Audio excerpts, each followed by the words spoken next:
નમસ્કાર મિત્રો, આપ સૌનું હાર્દિક સ્વાગત છે આજના આપણા સેશનમાં.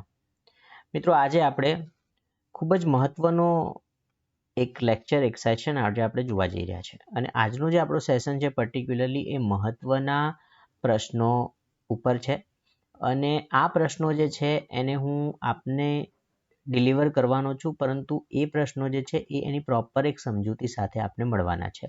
એટલે એક સમજૂતી એટલે કે એક સરળ પ્રકારની સમજૂતી સાથે પ્રશ્નો હું તમને એટલે કે થિયરી સાથે હું તમને પ્રશ્નો સમજાવવાનો છું અને એને રિલેટેડ પ્રશ્નો કેટલા બની શકે છે એની પણ આપણે ચર્ચા કરીશું. મિત્રો, આ જે સિરીઝ છે જે હું ચાલુ કરી રહ્યો છું એ પ્રશ્નોત્તરીની સિરીઝ છે, ખૂબ જ મહત્વના અને જૂના પ્રશ્નપત્રો જે છે એની અંદર પૂછાયેલા ઇમ્પોર્ટન્ટ પ્રશ્નોને આપણે જોવાના છે. ઠીક છે, તો જીએસઆરટીસીની જે હેલ્પરની પરીક્ષા છે એના માટેના ખૂબ જ મહત્વના પ્રશ્નો જે છે આજે આપણે આની અંદર જોઈશું. ઠીક છે, અને આપણા જે સેશન છે એના અંતે હું તમને એક ટ્રિકી ક્વેશ્ચન્સ પણ આપીશ કે આ પ્રશ્નોનો જવાબ તમારે કમેન્ટ બોક્સમાં લખવાનો છે. ઠીક, તો સૌથી પહેલાં શરૂઆત કરીએ. સૌથી પહેલો જે પ્રશ્ન છે એની આપણે શરૂઆત કરીએ છીએ. મિત્રો દેખો કે નીચેનામાંથી કયા ટૂલનો ઉપયોગ એ મોટા સર્કલનું માર્કિંગ કરવા માટે થાય છે? અચ્છા, આપણો પ્રશ્ન શું છે કે કયા પ્રકારનું એવું ટૂલ છે નીચેનામાંથી, આપણને ઓપ્શન આપ્યા છે, 4 ઓપ્શન આપેલા છે, તો કયા એવા ટૂલનો ઉપયોગ એ મોટા સર્કલનું માર્કિંગ કરવા માટે થાય છે? મિત્રો, આની અંદર મેં જવાબ નથી આપ્યો. જ્યાં સુધી હું તમને સમજાવું છું ત્યાં સુધી તમે ગેસ કરી શકો છો કે આમાંથી કયો જવાબ આવી શકે છે. ઠીક છે, તો તમે વિડીયોના અંતે પોતાની જાતને પણ શું કરી શકો છો, ઇવેલ્યુએટ કરી શકો છો કે તમને કેટલા પ્રશ્નોના જવાબ આવડે છે અને જેનાથી તમારો કોન્ફિડન્સ પણ બિલ્ડ થશે. ઓકે, તો આપણે જોવાનું છે કે નીચેનામાંથી કયા ટૂલનો ઉપયોગ મોટા સર્કલ, દેખો મોટા સર્કલની વાત કરે છે, નાના સર્કલની વાત થઈ રહી નથી. અહીંયા શું લખે છે? મોટા સર્કલનું માર્કિંગ કરવા માટે થાય છે. સિમ્પલ. અચ્છા, હવે આની અંદર ઓપ્શન શું છે જોઈએ આપણે. ઓપ્શન 1 છે ટ્રેમલ, ઓપ્શન 2 છે ડિવાઈડર, ઓપ્શન 3 છે જેની કેલિપર અને ઓપ્શન 4 છે સ્ક્રાઇબર. હવે જ્યારે તમે પ્રશ્નો સોલ્વ કરો છો તો એ પ્રશ્ન જે છે એની અંદર તમને જે ઓપ્શન આપ્યા હોય ને એમાંથી અમુક ઓપ્શન્સ તમારે એલિમિનેટ કરવાના છે. દેખો, ચોથા નંબરનો જે ઓપ્શન છે સ્ક્રાઇબર. હવે સ્ક્રાઇબર વિશે તમે ભણ્યા હશો તો તમને ખ્યાલ છે કે સીધી જે રેખા હોય ને, સીધી રેખાનું માર્કિંગ, સીધી રેખાનું માર્કિંગ કરવા માટે શું વપરાય છે? સ્ક્રાઇબર. તો સર્કલ માટે તો સ્ક્રાઇબર વપરાતું જ નથી, એટલે આ ચોથા નંબરનો જવાબ તો આવવાનો જ નથી. સમજાય છે? ચોથા નંબરનો જે આન્સર છે એ તો આવવાનો જ નથી. તો રહે આપણી પાસે 3, જેની કેલિપર, ડિવાઈડર અને ટ્રેમલ. હવે જેની કેલિપર જે છે આનું બીજું નામ દેખો, હું તમને આની સાથે સાથેના પ્રશ્નો પણ સમજાવી રહ્યો છું. જેની કેલિપર છે એના બીજા 2 નામ છે. એક છે ઓડ લેગ કેલિપર અને બીજું કયું છે? હર્મોફ્રોડાઇટ કેલિપર. હર્મોફ્રોડાઇટ કેલિપર. તો આ જે સાધન છે આનો ઉપયોગ રાઉન્ડ બારનું સેન્ટર શોધવા માટે થાય છે. રાઉન્ડ બારનું સેન્ટર શોધવા તથા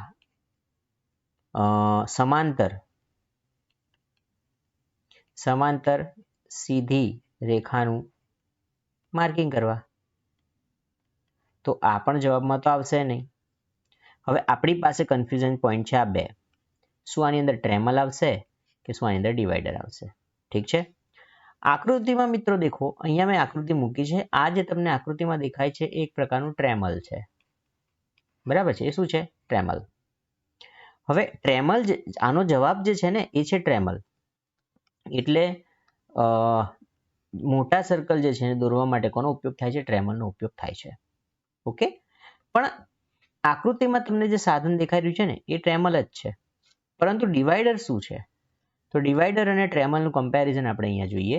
દેખો, ડિવાઈડર તમે આની અંદર આ જે સાધન દેખાય છે જેના બંને જે લેગ છે એ કેવા હોય છે? સીધા હોય છે. એ બંને લેગ સીધા છે. આ કયા પ્રકારનું સાધન છે? તો એનું નામ છે ડિવાઈડર.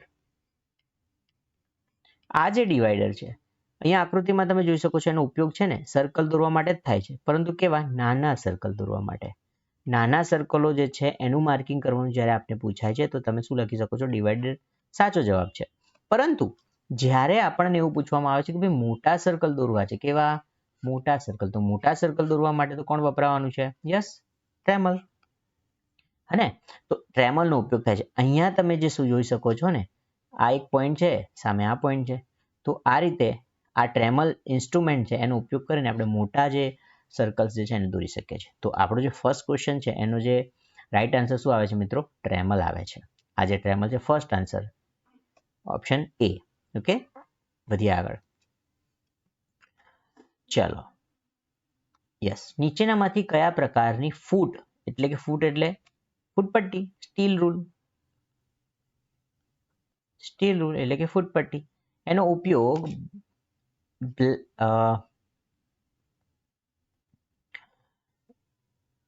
ગરમ જોબ, દેખો એનો ઉપયોગ છે ને ગરમ જોબના માર્કિંગ માટે અને મેઝરિંગ માટે થાય છે.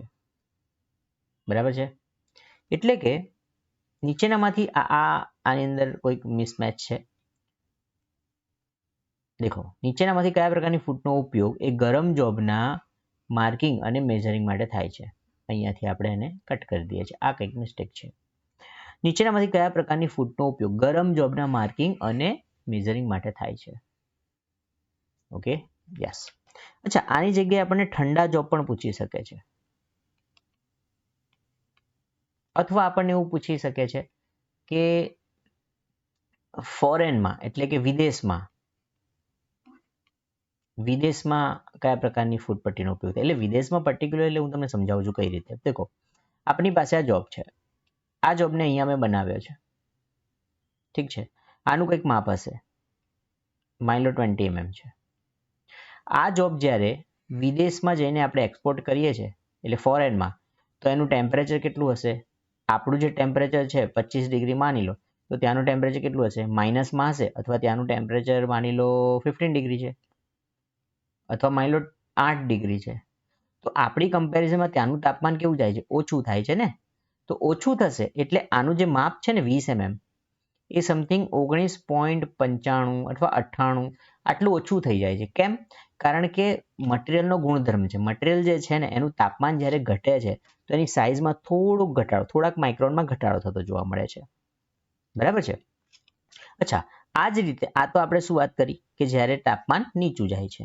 હવે માની લો તમે જે જોબ બનાવ્યો એનું તાપમાન છે ને એ 20 ડિગ્રી છે. ત્યારબાદ તમે એવી જગ્યાએ એને માપો છો કે જેનું તાપમાન જ્યાં 40 ડિગ્રી છે. તો ઠંડુ તાપમાન ઓછું થાય તો જોબ જે છે ને એના માપમાં થોડોક ફરક પડે છે, એટલે થોડોક ઓછી થઈ જાય છે સાઇઝ. તો અગર તાપમાન વધશે તો એનું માપ વધવાનું છે, તો થોડાક માઇક્રોન વધી જશે. જેમ કે આ 20 હતું તો 20ની જગ્યાએ અહીંયા 20 હોય તો 20ની જગ્યાએ સમથિંગ 20.02 થઈ જાય. બરાબર ને? તો જોબની જો સાઇઝ તાપમાન વધવાથી અને ઘટવાથી ઓછી વધ થાય છે તો આપણે ફૂટપટ્ટી પણ એવી વાપરવી પડે. કારણ કે ફૂટપટ્ટી પણ એવી વાપરીશું કે જેથી કરીને એનું તાપમાન જે છે એની અસર ના થાય ને એના વડે માપી શકાય. તો દેખો, નેરો રૂલ જે છે ને એ તો સાંકડી રૂલ છે. નેરો ને સાંકડી ફૂટપટ્ટી કહેવામાં આવે છે. બરાબર ને? હવે સાંકડી ફૂટપટ્ટીનો ઉપયોગ કઈ જગ્યાએ થાય છે? દેખો, 4 ઓપ્શનનો જવાબ હું તમને કહી દઉં છું. સાંકડી જે ફૂટપટ્ટી હોય, સાંકડી ફૂટપટ્ટીનો ઉપયોગ જે છે ને એ સ્લોટની અંદર કરવામાં આવે છે. એવી જગ્યા કે જ્યાં માપવાની પહોળાઈ ના હોય. જેમ કે આ પ્રકારનો સ્લોટ છે. આ સ્લોટની અંદર આ જે પહોળાઈ છે એ ફૂટપટ્ટીથી માપી શકાય એવી છે નહીં, તો અહીંયા સાંકડી ફૂટપટ્ટીનો ઉપયોગ કરીશું આપણે. હુક રૂલ એટલે એના છેડે શું હોય છે? હુક હોય છે. બરાબર ને?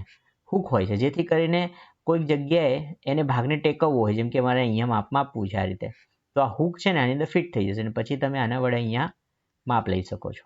બરાબર? પછી શોર્ટ રૂલ, નાની ફૂટપટ્ટી. બરાબર ને? તો નાની ફૂટપટ્ટી જે છે એમાં ટુકડાઓ આવતા હોય છે અને કોઈક જગ્યાએ ઊંડાણમાં, અહીંયા ઊંડાણ છે અને ત્યાં તમે આખી ફૂટપટ્ટી સેટ નથી કરી શકતા, તો અહીંયા નાની ફૂટપટ્ટી તો જઈ શકશે ને આ રીતે. તો એ નાની ફૂટપટ્ટીને જવા દેવાની અને એક ટૂલ આવે છે જેના વડે એને પકડવાની હોય છે ફૂટપટ્ટીને. તો આ જે છે તો ઊંડો સ્લોટ હોય ત્યારે ઉપયોગ થાય છે. નેરો રૂલ જે છે એનો સાંકડી જગ્યામાં સ્લોટમાં ઉપયોગ થાય છે. પરંતુ આ જે શ્રિંક રૂલ છે, અથવા આનું બીજું પણ નામ છે શ્રિંકેજ રૂલ. દેખો, આ પ્રકારની ફૂટપટ્ટીને શ્રિંકેજ રૂલ પણ કહેવામાં આવે છે. શ્રિંકેજ રૂલ. બરાબર ને? તો આ જે શ્રિંકેજ રૂલ અથવા શ્રિંક રૂલ, આનો ઉપયોગ એવી જગ્યાએ થાય છે કે જ્યાં તાપમાન વધે અથવા ઘટે. તો ગરમ જોબ હોય ત્યારે અથવા ઠંડો જોબ હોય ત્યારે તમે શ્રિંકેજ રૂલનો ઉપયોગ કરી શકો છો. તો આપણો જે જવાબ છે ને એ શું આવશે? 2, શ્રિંક રૂલ. ઠીક છે? ઓકે, ત્રીજા નંબરનો જે આપણો ક્વેશ્ચન છે મિત્રો, આ ક્વેશ્ચન જે છે એમાં શું છે કે વી બ્લોક જે છે આપણી પાસે શું છે? વી બ્લોક કે જે રાઉન્ડ બારનું માર્કિંગ કરવા માટે વપરાય છે. આપણે જાણીએ છીએ કે રાઉન્ડ બારનું માર્કિંગ કરવું હોય આપણે તો રાઉન્ડ બારને પકડવા માટે રાઉન્ડ બાર દેખો આ દરેક પ્રશ્નો હું આની સાથે સાથે ડિસ્કસ કરી રહ્યો છું. રાઉન્ડ બારને પકડવા માટે એવો પણ એક પ્રશ્ન આવે છે કે રાઉન્ડ બારને પકડવા માટે નીચેનામાંથી કઈ ડિવાઇસ વપરાય છે? તેમાં શું આવશે? V block. ઓકે, રાઉન્ડ બારને પકડવા માટે નીચેનામાંથી કયું સાધન વપરાય છે? તેમાં આવશે વી બ્લોક. તો જો પ્રશ્ન આપણો એ નથી. પ્રશ્ન શું છે? વી બ્લોક કે જે રાઉન્ડ બારનું માર્કિંગ કરવા માટે વપરાય છે તેમાં બનાવેલ ગ્રુવનો ખૂણો કેટલો છે? દેખો આની અંદર ગ્રુવ દેખાય છે તમને? આ ગ્રુવ જે છે ને વી ગ્રુવ આ જે ગ્રુવ છે આ કયા ગ્રુવની વાત કરે છે? વી ગ્રુવની વાત કરે છે. તો આ વી ગ્રુવનો ખૂણો કેટલો હશે?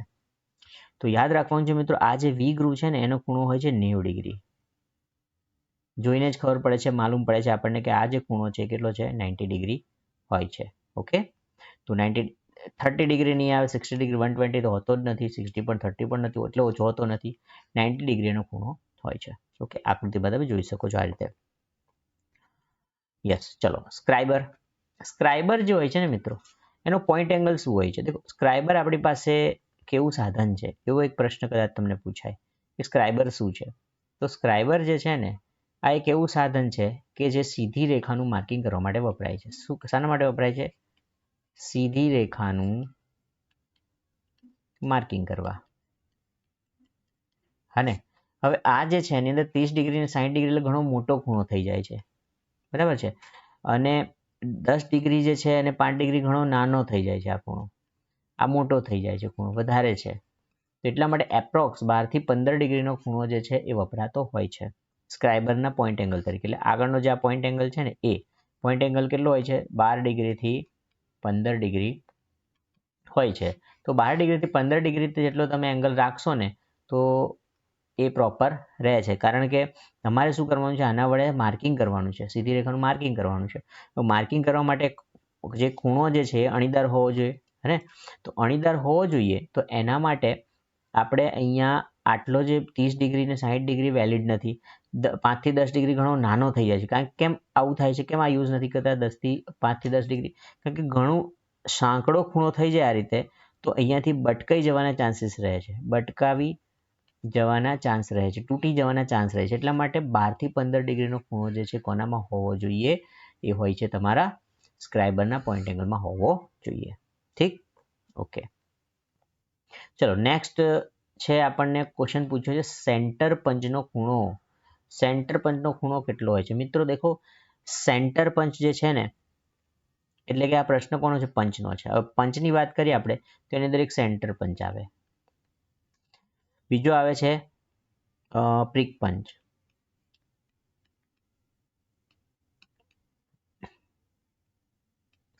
પછી આવે છે ડોટ પંચ. ઠીક છે. હવે સેન્ટર પંચનો ખૂણો હોય છે ને એ 90 ડિગ્રી હોય છે. હું તમને આખું પિક્ચર ક્લિયર કરીને કહી દઉં છું. પ્રિક પંચનો ખૂણો 30 ડિગ્રી હોય છે અને જે ડોટ પંચ હોય છે એનો ખૂણો કેટલો હોય છે? 60 ડિગ્રી હોય છે. દેખો અહીંયા તમને દેખાય છે આ જે 60 ડિગ્રી ખૂણો છે આ કોણ છે? તો આ આપણો ડોટ પંચ છે. દેખાય છે? આ થોડુંક બેકગ્રાઉન્ડ મર્જ થઈ ગયું છે. ડોટ પંચ છે, આ પંચ છે, ડોટ પંચ છે. જ્યારે આ 90 ડિગ્રી દેખાય છે આ કયો પંચ છે? સેન્ટર પંચ છે. ઓકે, તો સેન્ટર પંચનો ઉપયોગ શા માટે થાય છે એ બી તો યાદ રાખવાનું છે. દેખો આપણે ખૂણા યાદ રાખવાના છે ને એનો ઉપયોગ યાદ રાખવાના છે. સેન્ટર પંચનો ખૂણો 90 ડિગ્રી હોય છે અને એનો ઉપયોગ ક્યાં થાય છે? તો સેન્ટર પંચનો ઉપયોગ ડ્રિલિંગ અથવા ડ્રીલનું સેન્ટર માર્ક કરવા, ડ્રીલનું સેન્ટર માર્ક કરવા માટેનો ઉપયોગ થાય છે. ડોટ પંચનો ઉપયોગ ક્યાં થાય છે? તો ડોટ પંચનો ઉપયોગ વિટનેસ લાઇનનું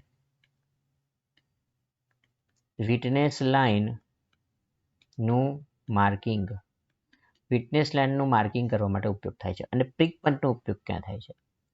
મિત્રો પ્રિક પંચનો ઉપયોગ જે છે ને એ કેલિપર એટલે કે ડિવાઈડર હોય કે કેલિપર હોય, ડિવાઈડર પણ હોઈ શકે, ડિવાઈડર કે કેલિપર હે એના વડે સર્કલ અથવા રાઉન્ડ એનું માર્કિંગ કરવા માટે એનો ઉપયોગ થાય છે. એટલે ડિવાઈડર અથવા કેલિપર જે છે ને એની અંદર આ રીતે ધારો કે મારે સર્કલ દોરવાનું છે તો સર્કલનો જે આ વચ્ચેનો જે સેન્ટર પોઈન્ટ છે ને ત્યાં આપણે ડિવાઈડરનો ઉપયોગ કરીએ તો એક જે પગ છે એ એની અંદર ફિટ કરીશું ને તો એના માટે ત્યાં એક સ્લોટ બનાવવામાં આવે છે, ત્યાં એક ખાડો બનાવવામાં આવે છે. એ ખાડો જે છે ત્રિકોણનો 29 ડિગ્રીના પંચનો ઉપયોગ કરીને બનાવ્યા છે આપણે. ઠીક છે, ઓકે. આ જે છે ને આની વધારે ડિટેલ અને વધારે માહિતી દરેક ઇન્સ્ટ્રુમેન્ટ ઉપરનો ટોટલી એની અંદરથી કેટલા પ્રશ્નો પૂછાઈ શકે છે અથવા એનું એક આખી સમરીવાળી મટીરિયલ હું આપ સર્વને શેર કરવાનો છું. બરાબર છે, થોડાક સમય પછી હું આપ સર્વની વસ્તુ શેર કરવાનો છું. ઠીક છે, તો આપણી સાથે તમારે બન્યા રહેવાનું છે એટલા માટે. યસ, પ્રશ્ન આગળ જોઈએ આપણે. માર્કિંગ દરમિયાન સરફેસ રેફરન્સ કોણ પૂરું પાડે છે? માર્કિંગ તમે જ્યારે કરો છો રેફરન્સ કોણ પૂરું પાડે છે? તો દેખો તમને અહીંયા દેખાય છે આ સરફેસ પ્લેટ છે. સરફેસ પ્લેટની નીચે આ જે છે માર્કિંગ ટેબલ છે. શું છે? Marking table. હવે મિત્રો આ જે સરફેસ પ્લેટ છે ને એની ઉપર આપણે માર્કિંગ કરીએ છીએ. કેવી રીતે? આ રીતે દેખો, આ રીતે તમે સરફેસ પ્લેટ ઉપર માર્કિંગ કર્યું હશે.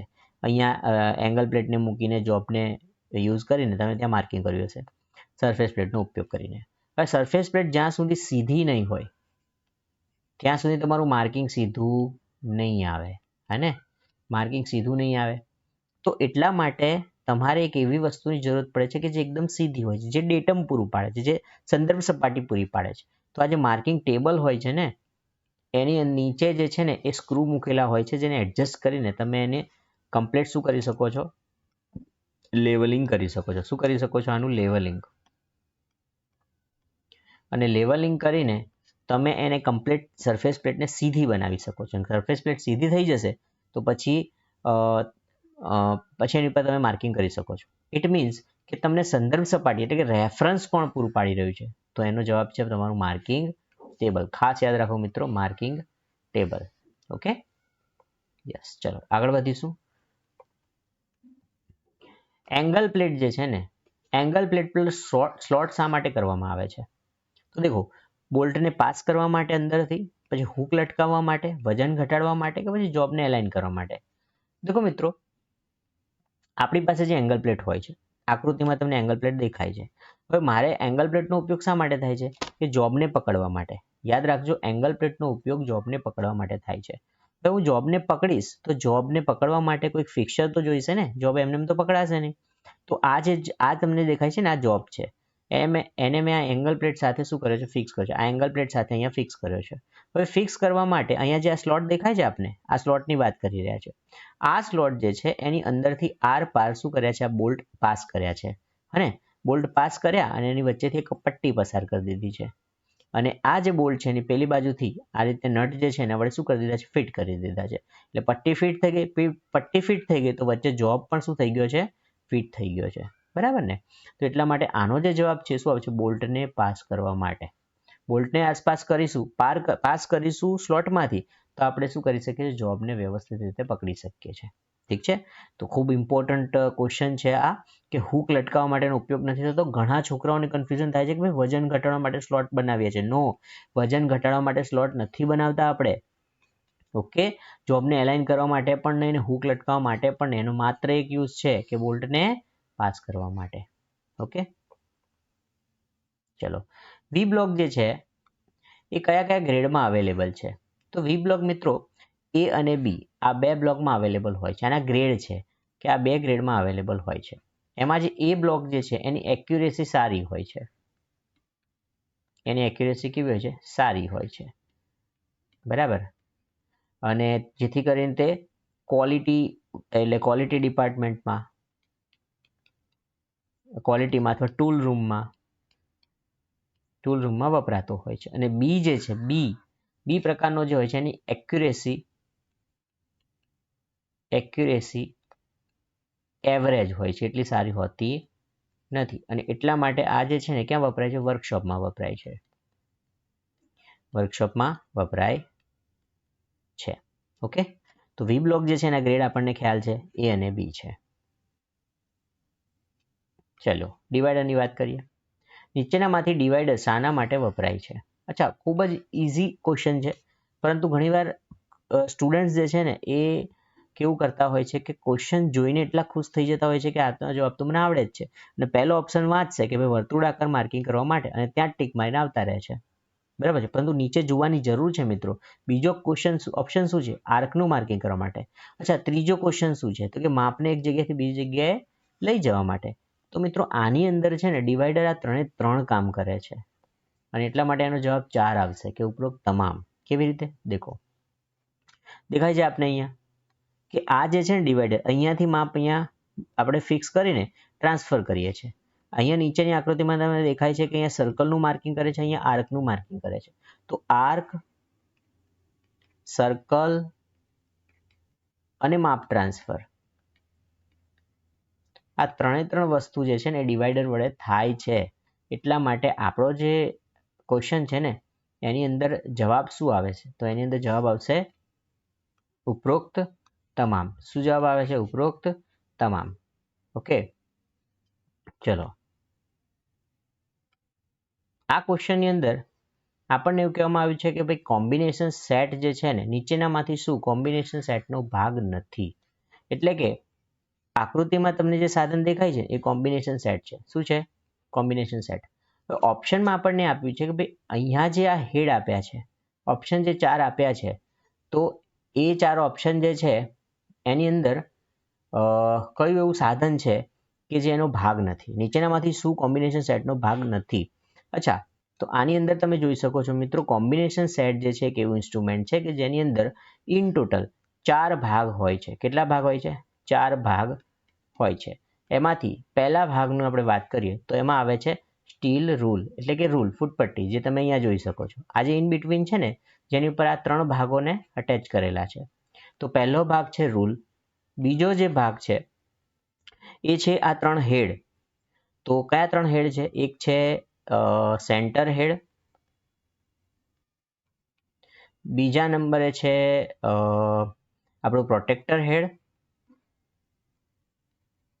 અને ત્રીજા નંબરે જે છે એ છે સ્ક્વેર હેડ. ક્લિયર? તો આ 3 હેડ છે. અચ્છા, આ ત્રણના ફંક્શન આપણને ખ્યાલ હોવો જોઈએ. આ જે છે ને એ છે સ્ક્વેર હેડ. શું છે? Square head. આ જે છે એ શું છે? Protractor head. અને આ જે છે એ છે સેન્ટર હેડ.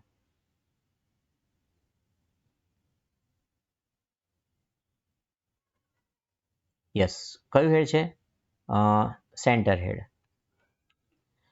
તો આ જે સેન્ટર હેડનો ઉપયોગ છે એ રાઉન્ડ બારનું સેન્ટર શોધવા માટે વપરાય છે. પ્રોટેક્ટર હેડનો ઉપયોગ જે છે એંગલ ખૂણો માપવા માટે થાય છે. અને સ્ક્વેર હેડનો ઉપયોગ જે છે એ બાજુઓને 90 ડિગ્રીએ સેટ કરવા માટે થાય છે. ત્રણના ફંક્શન ખ્યાલ છે આપણને? ઓકે. અચ્છા, આ ઓપ્શન્સ જે આપ્યા છે એની અંદર કયો એવો છે ઓપ્શન કે જે આનો ભાગ નથી? તો સ્ટોક. ચોખ્ખું દેખાય છે કે જે સ્ટોક જે છે એ આપણા જે કોમ્બિનેશન સેટ છે એનો ભાગ નથી. ઓકે, તો એનો આન્સર શું આવશે? સ્ટોક. 11મો જે ક્વેશ્ચન છે એની અંદર આપણને શું કહેવા માંગે છે કે સ્ક્રાઇબર નીચેનામાંથી કયા મટીરિયલનું બનેલું હોય છે? મિત્રો, સ્ક્રાઇબર જે છે ને એક એવું સાધન છે કે જેના વડે આપણે સીધી રેખાનું માર્કિંગ કરીએ છીએ. હવે એ જે સીધી રેખાનું આપણે જે માર્કિંગ કરીએ છીએ એની અંદર શું હોવી જોઈએ? હાર્ડનેસ હોવી જોઈએ. એટલે પોતે સસ્ટેનેબલ હોવું જોઈએ, પોતે ઘસાઈ જવું જોઈએ નહીં. કોપર જે છે ડક્ટાઇલ મટીરિયલ છે, સોફ્ટ મટીરિયલ છે. માઇલ્ડ સ્ટીલ જે છે એની પણ એટલી સસ્ટેનેબિલિટી નથી હોતી. કાસ્ટ આયરન તો પોતે પણ ઘસાઈ જાય છે. મોસ્ટલી હાઈ કાર્બન સ્ટીલ જેની અંદર કાર્બન વધારે હોય, યાદ રાખજો એક મિત્રો, એક ટ્રીક છે, કાર્બન જેની અંદર વધારે એ શું છે? એની હાર્ડનેસ વધારે હોય છે. શું હોય છે? હાર્ડનેસ વધારે હોય. તો હાઈ કાર્બન સ્ટીલ, હાઈ એટલે કાર્બન વધારે છે, કાર્બન વધારે હશે તો એની હાર્ડનેસ વધારે હશે. અને આપણા જે સ્ક્રાઇબર છે એની હાર્ડનેસ આપણને વધારે જોઈએ જ છે. એટલા માટે સ્ક્રાઇબર જે છે એને કયા મટીરિયલમાંથી બનાવવામાં આવે છે? High carbon steel. ઓકે, ચલો નેક્સ્ટ ક્વેશ્ચન જોઈએ. નેક્સ્ટ ક્વેશ્ચનની અંદર શું કહે છે કે યુનિવર્સલ સરફેસ ગેજ જે છે એનો એવો કયો ભાગ સમાંતર સીધી લાઈનો દોરવા માટે વપરાય છે? ખૂબ ઇમ્પોર્ટન્ટ ક્વેશ્ચન છે કે યુનિવર્સલ સરફેસ ગેજ છે એનો કયો એવો ભાગ છે કે જે સમાંતર સીધી લાઈન દોરવા માટે વપરાય છે? ઓકે, હવે આની અંદર તમે ઓપ્શન જુઓ, fine adjustment screw, base, rocker arm. અહીંયા તમને આ જે આર્મ દેખાય છે ને આ છે રોકર આર્મ. નીચે આ જે છે એ બેઝ છે.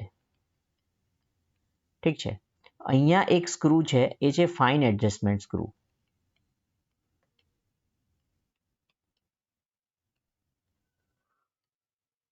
અને અહીંયા જે આ પિન દેખાય છે ને તમને આ છે ગાઈડ પિન.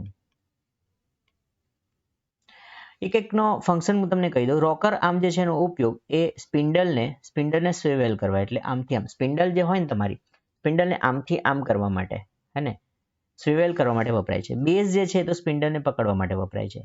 અને ફાઇન એડજસ્ટમેન્ટ સ્ક્રૂ જે છે એના વડે સ્પિન્ડલને કેટલા ખૂણાએ આમથી આમ કરવી એના માટે ઉપયોગ થાય છે. પરંતુ એક જ વસ્તુ છે કે ગાઈડ પિન, જેનો ઉપયોગ છે ને સીધી રેખાનું સમાંતર માર્કિંગ કરવા માટે ઉપયોગમાં લેવામાં આવે છે. કોણ? Guide pin. અચ્છા, ગાઈડ પિનનો ઉપયોગ જે છે ને એ સીધી રેખાનું સમાંતર માર્કિંગ કરવા માટે કેવી રીતે થાય છે એ આપણે અહીંયા જોઈએ. દેખો, અહીંયા આપણને આ ફિગર જે છે ને એની અંદર સ્પષ્ટ દેખાય છે. દેખો, મારે અહીંયા આ સરફેસ છે જેનું અહીંયા માર્કિંગ કરી રહ્યો છું, આ સરફેસ. તો આ જે સરફેસ છે આને સમાંતર મારે અહીંયા લાઈન દોરવી છે. તમે જોઈ શકો છો અહીંયા લાઈન દોરાઈ રહી છે, અને સ્ક્રાઇબરનો ઉપયોગ કર્યો છે. તો સ્ક્રાઇબર જે છે એના વડે અહીંયા સમાંતર લાઈન દોરાઈ રહી છે. યસ. કોના સરફેસમાં? કોના રેફરન્સમાં? આ સરફેસ છે એના રેફરન્સમાં હું અહીંયા શું કરી રહ્યો છું? એક સમાંતર લાઈન દોરી રહ્યો છું. ઓકે, તો એ સમાંતર લાઈન કેવી રીતે દોરવાશે? અહીંયા આપણે ગાઈડ પિન 2 દેખાય છે, એક 1 અને 2. આ ગાઈડ પિનને ઉપરથી શું કરવાની છે? પ્રેસ કરવાની છે. ઉપરથી પ્રેસ કરીશું એટલે પિન બહાર, નીચેના ભાગથી બહાર તરફ નીકળે છે. અને એ પિન જે છે એના વડે સરફેસ ગેજને આપણે આ સપાટીએ ટેકવી દીધેલો છે. અને ટેકવી દઈશું એટલે સરફેસ ગેજ જે છે અંદરની તરફ તો મૂવ થવાનો નથી. અને જો આપણે એને આ દિશામાં ફેરવીશું એટલે સીધી દિશામાં ખેંચાઈને આપણને લાઈન આપવાનો છે. જેમ કે હું તમને અહીંયા ડ્રો કરીને બતાવું તો આ મારી એજ છે અને અહીંયા હું ગાઈડ પિન મારી અહીંયા ટેકવાઈ ગઈ છે, હે ને. તો ગાઈડ પિન અહીંયા ટેકવાઈ જાય છે તો પછી આ જે સરફેસ બ્લોક છે, સરફેસ ગેજનો બ્લોક છે, એ અંદર તરફ તો મૂવ થવાનો નથી, કારણ કે આનો આશરો એટલે કે આના આધારે, ગાઈડ પિનના આધારે આપણે શું કરવાના છે? પેરેલલ લાઈન દોરવાના છે. એટલા માટે આન્સર શું આવશે એનો? કે ભાઈ ગાઈડ પિનનો ઉપયોગ કરીશું આપણે, અને ગાઈડ પિનનો ઉપયોગ કરીને સીધી સમાંતર લાઈન દોરી શકીએ છીએ. અચ્છા, બીજું એક એવું સાધન છે મિત્રો. એવું કયું સાધન છે કે જેનો ઉપયોગ કરીને આપણે આ જ સીધી અને સમાંતર લાઈનો દોરી શકીએ છીએ? સીધી સમાંતર લાઈન દોરી શકીએ છીએ. જે કોઈને આઈડિયા હોય કે બીજું એવું કયું સાધન છે જેનો ઉપયોગ કરીને આપણે સીધી સમાંતર લાઈન દોરી શકીએ છીએ, કમેન્ટ બોક્સમાં ખાસ લખવું. કમેન્ટ બોક્સમાં લખવાનું છે કે એવું બીજું કયું સાધન છે કે જેનો ઉપયોગ કરીને આપણે સીધી સમાંતર લાઈન દોરી શકીએ છીએ. ઠીક છે? ઓકે, કમેન્ટ બોક્સમાં ખાસ કમેન્ટ કરવાની છે કે કઈ એવી બીજું ઇન્સ્ટ્રુમેન્ટ છે જેનો ઉપયોગ કરીને આપણે સીધી સમાંતર લાઈન દોરી શકીએ છીએ. ચલો મૂવ કરીએ નેક્સ્ટ ક્વેશ્ચન તરફ. નેક્સ્ટ ક્વેશ્ચન જે છે આપણો એ છે કોમ્બિનેશન સેટમાં કયા ખૂણાનો ઉપયોગ કયા ખૂણાનો ઉપયોગ એટલે કયા હેડનો ઉપયોગ, અહીંયા મિસ્ટેક છે, અહીંયા આવશે હેડ. કયા હેડનો ઉપયોગ એ કોઈ પણ ખૂણાને સેટ કરવા માટે થાય છે? એટલે ખૂણાને સેટ કરવા માટે થાય છે એવી વાત કરે છે. અચ્છા, ખૂણાની વાત થાય, જ્યાં પણ ખૂણાની વાત થાય છે, હું તમને ઓલરેડી બતાવી ચૂક્યો છું કે જે કોમ્બિનેશન આપણું સેટ છે ને એની અંદર 4 ભાગ છે. કયા કયા? એક તો છે સ્ટીલ રૂલ, જેને ઘણીવાર બીમ પણ કહેવામાં આવે છે. બીજો જે ભાગ છે એ છે આપણો સ્ક્વેર હેડ. ત્રીજો જે ભાગ છે એ છે સેન્ટર હેડ. અને ચોથો જે ભાગ છે એ છે પ્રોટેક્ટર હેડ.